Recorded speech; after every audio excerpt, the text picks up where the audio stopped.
বাড়িতে একটা খালি সুতোর রেল ছিল, আর তার সাথে ছিল হাতে অগাধ সময়। ভাবলাম সেই সুতোর রিলটা দিয়ে গলার হারটা বানালে কেমন হয়, মানে ওই গলার হারের লকেটটা বানালে কেমন হয়। একটা স্লিভলেস কুর্তির হাতা কাটা অবস্থায় পড়েছিল আমার কাছে বহুদিন ধরে।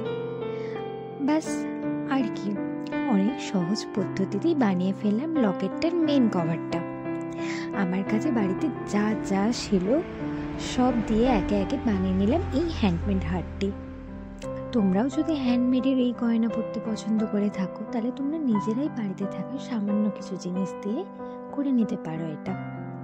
যাই হোক, বাইরে তো আমরা 70-80 টাকা বা তার কম বেশি টাকা দিয়ে তো কিনেই থাকি। বাড়িতে বানিয়ে নিলে কি হয়, টাকাগুলোও বাঁচলো, তার সাথে সাথে বাড়িতে পড়ে থাকা অকাজের জিনিসগুলো কাজে লাগিয়ে নেওয়া গেল, তাই না?